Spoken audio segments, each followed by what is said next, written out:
Hey, what's up, everybody? True Boxing here. Thank you for coming back to Get Hit with the Truth. So today we are continuing the True Boxing annual top 10s as we are going to do the fighters on the bubble in the 175-pound light heavyweight division. We have some big light heavyweight fights coming up this Saturday, so I got to breeze through this division. Let's start with the fighters that are on the bubble. Before we get into that, if you could smash the like button, leave a comment, or subscribe to the channel. I really do appreciate any and all support that I can get as I continue to build my channel here. So we're going to kick it off with undefeated Albert Ramirez. This guy is 19-0 with 16 knockouts. 32 years old, from Valenzuela. He's a southpaw.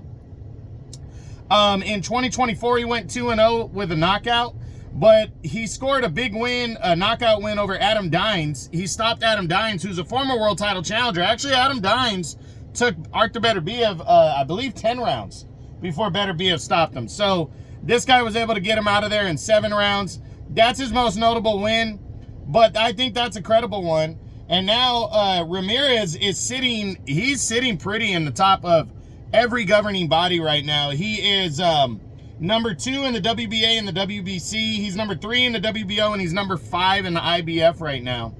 Now, we know that Beterbiev and Bivol hold up the titles. Beterbiev does anyways now, is undisputed. And if Bivol wins, then he becomes undisputed. But I think a lot of people are expecting one or more belts to go vacant. And there's a few guys in front of him. You know, in the IBF, you got, he's sitting at number 5. Bivol's probably going to, if Bivol were to lose to Beterbiev, or Beterbiev, put it this way, he's going to be in the top 4 at bare minimum following the fight. But Eifert is number 1, and then you got like Connor Wallace, Anthony Yarde, and Alberto Ramirez. Now, would he be willing to fight Connor Wallace to become the IBF mandatory sometime this year? In the WBA, Dimitri Bivol's number 1 ahead of him. Could he drop out from number 1? You know, after a loss, or Beterbiev would drop out unless it's another close-ass fight. I don't, you know, David Morrell's the regular champion, though, so he would probably move ahead of any mandatory. But would Ramirez be able to fight like an Anthony Yarde or a Sharabutin Atayev, who we'll talk about a little bit later? And then in the WBC, same thing. Dimitri Bivol is number 1. He probably won't be number 1 anymore after this fight, win or lose. And neither will Beterbiev unless it's a close one. So could Ramirez fight the next available guy, Alexander Vocic, to become number 1 contender? But then David Benavidez is the interim champion.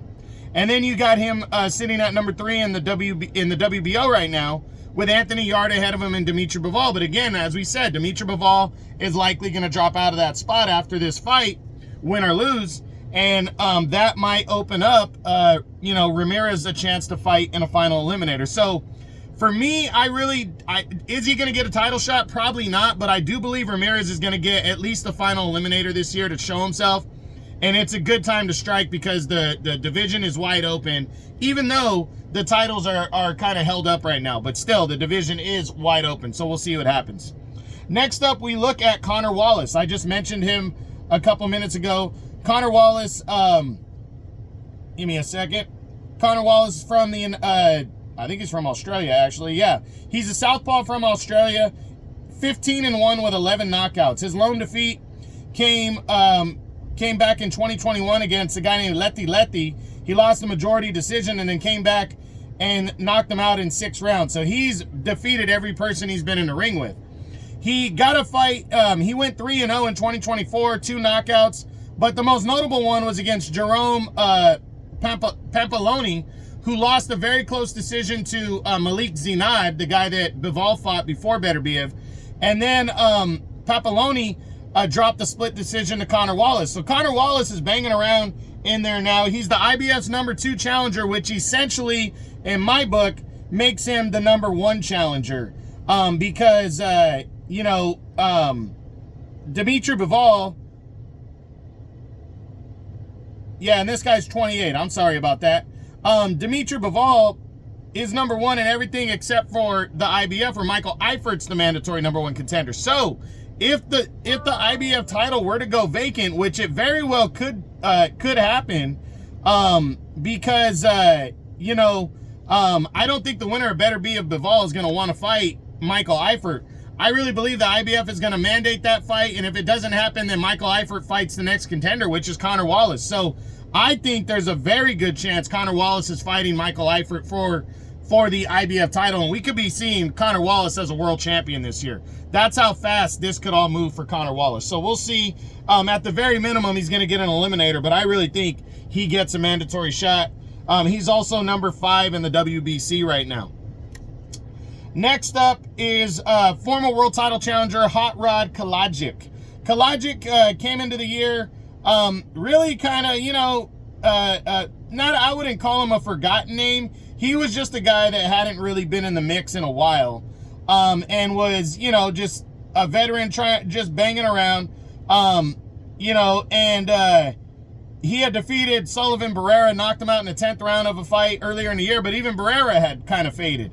And then he got a big opportunity to fight David Morrell for the vacant WBA regular light heavyweight title. So they would collide on the huge Riyadh season card on August 3rd that was headlined by Crawford and Madrimov. And Hot Rod was expected to get his ass whipped, and he went in there after experiencing the speed difference and everything that Morrell had. He stood his ground and he went after Morrell, cut off the ring, used his angles, used his veteran, kind of savvy, and was able to kind of break down Morrell. But he would lose a decision. It was a good fight, but he would lose a decision in that one, and a close one though, and really made a great account of himself. He just missed my top 10, just barely. Overall, he's 29-3 with 21 knockouts. He's 33 years old now. He's the WBA's number 5 contender. I don't see him getting a title shot this year, but I think Kalajic could be a stepping stone type opponent for somebody this year. He gave a great account of himself in that fight, and I really believe we could see him colliding with one of those guys,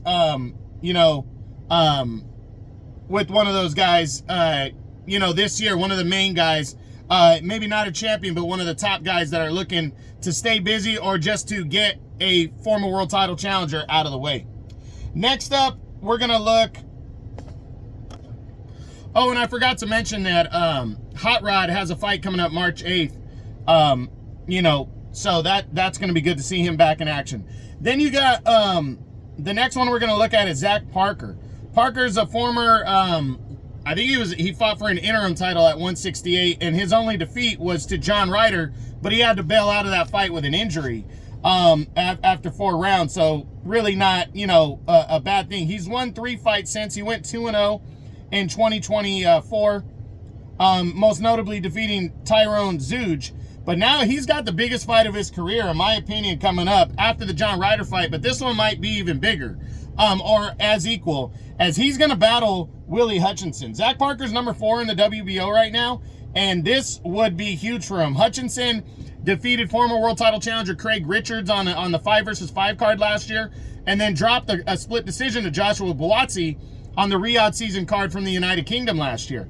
So Zach Parker is knocking on the door. A win over Willie Hutchinson would be really big for him to move up the WBO ratings.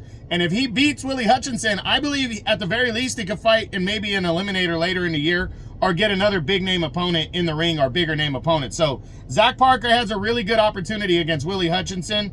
That one, as I said, let me refresh. That one is taking place on February 8th. Actually, that's on the Chisora Wallen undercard. That's a pretty good matchup right there. Next up is the ageless Jean Pascal, 37-7-1. This guy stands at 42 years old. He decided to return after his loss in March of 2023 to Michael Eifert, as he fought for an IBF mandatory thing, and he took on an undefeated fighter, Tony Osias, in September of 24, a year and a half off, and he knocked the guy out in the 10th round of their fight. This guy is still banging around. He's rated number 5 in the WBO right now. He does not care. He will fight anybody, and I think he's primed for somebody to go, hey, I'll fight that guy, and take him on. So I'm hoping he gets some kind of opportunity this year, against somebody, and give somebody an opportunity so we can see where Pascal's at, even at 42. But it might be his last year in boxing, but I've been saying that for years. So I like Jean Pascal. He's a tough motherfucker, and he doesn't care, and he keeps fighting. So I got to respect that at all costs. Next, we're going to look at undefeated Sharabutin Atayev. He's 7-0 with 5 knockouts from Russia, 25 years old. He's on the rise. Hasn't really beaten anybody worth the note. You know, he went 1-0, only fought 1 time this past year, got a knockout.